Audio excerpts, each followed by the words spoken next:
प्रेरणादायक कहानियाँ। नालायक बेटा, हमारा एक्सीडेंट हो गया है। मुझे तो ज्यादा चोट नहीं आई, लेकिन तेरी माँ की हालत गंभीर है। कुछ पैसों की जरूरत है और तेरी माँ को खून भी देना है।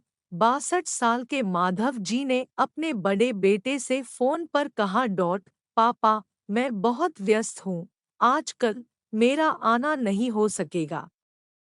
मुझे विदेश में नौकरी का पैकेज मिला है, तो उसी की तैयारी कर रहा हूँ। आपका भी तो यही सपना था ना? इसलिए हाथ भी तंग चल रहा है। पैसे की व्यवस्था कर लीजिए, मैं बाद में दे दूंगा। उनके बड़े इंजीनियर बेटे ने जवाब दिया। उन्होंने अपने दूसरे डॉक्टर बेटे को फोन किया तो उसने भी आने से मना कर दिया। उसे अपनी ससुराल में शादी में जाना था। हाँ, इतना जरूर कहा कि पैसों की चिंता मत कीजिए, मैं भिजवा दूंगा। यह अलग बात है कि उसने कभी पैसे नहीं भिजवाए। उन्होंने मायूसी से फोन रख दिया। अब उस नालायक को फोन करके क्या फायदा? जब ये दो लायक बेटे कुछ नहीं कर रहे तो वो नालायक क्या कर लेगा? उन्होंने सोचा और बोझिल कदमों से अस्पताल में पत्नी के पास पहुंचे और कुर्सी पर ढेर हो गए। पुरानी बातें याद आने लगी। माधव राय जी स्कूल में शिक्षक थे। उनके 3 बेटे और एक बेटी थी। बड़ा इंजीनियर और मंझला डॉक्टर था। दोनों की शादी बड़े घराने में हुई थी और अपनी पत्नियों के साथ अलग शहरों में रहते थे। बेटी की शादी भी उन्होंने खूब धूमधाम से की थी। सबसे छोटा बेटा पढ़ाई में ध्यान नहीं लगा पाया था। 11वीं के बाद उसने पढ़ाई छोड़ दी और घर में ही रहने लगा। कहता था, मुझे नौकरी नहीं करनी, अपने माता पिता की सेवा करनी है। इसी बात पर मास्टर साहब उससे बहुत नाराज रहते थे।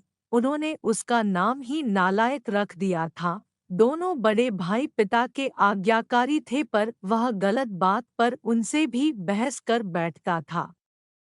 इसलिए माधव जी उसे पसंद नहीं करते थे।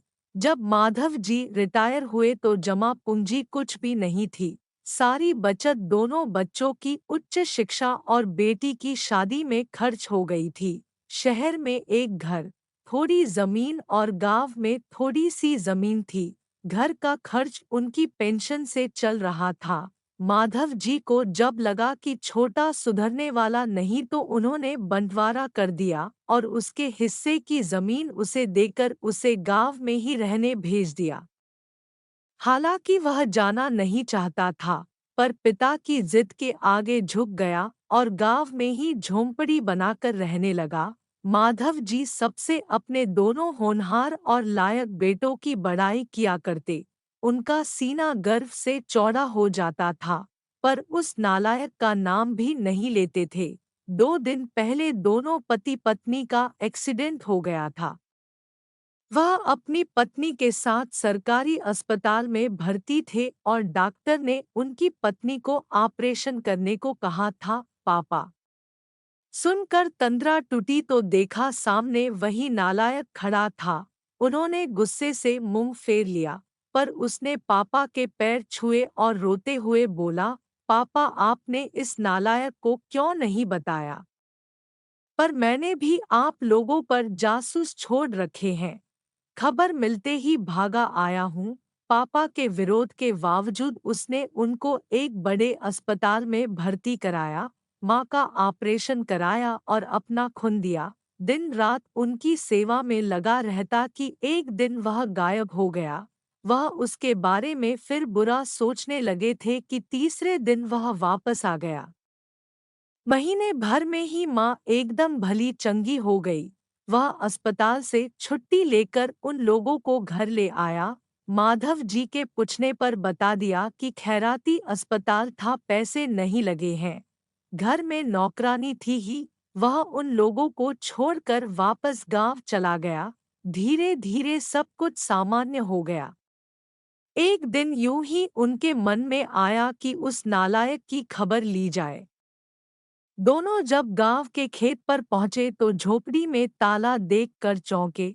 उनके खेत में काम कर रहे आदमी से पूछा तो उसने कहा, यह खेत अब मेरे हैं क्या?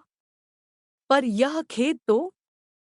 उन्हें बहुत आश्चर्य हुआ। हाँ, उसकी माँ की तबीयत बहुत खराब थी, उसके पास पैसे नहीं थे, तो उसने अपने सारे खेत बेच दिए। वह रोजी रोटी की तलाश में दूसरे शहर चला गया है। बस यह झोपड़ी उसके पास रह गई है। यह रही उसकी चाबी। उस आदमी ने कहा। वह झोपड़ी में दाखिल हुए तो बरबस उस नालायक की याद आ गई। टेबल पर पड़ा लिफाफा खोल कर देखा तो उसमें रखा अस्पताल का 9 लाख का बिल उनको मुंह चिढ़ाने लगा। उन्होंने अपनी पत्नी से कहा, जानकी तुम्हारा बेटा नालायक तो था ही, झूठा भी निकला। अचानक उनकी आंखों से आंसू गिरने लगे और वह जोर से चिल्लाए, तू कहाँ चला गया नालायक, अपने पापा को छोड़कर? एक बार वापस आ जा, फिर मैं तुझे कहीं नहीं जाने दूंगा। उनकी पत्नी के आंसू भी बहे जा रहे थे और माधव जी को इंतजार था अपने नालायक बेटे को अपने गले से लगाने का। सचमुच बहुत नालायक था वो। धन्यवाद।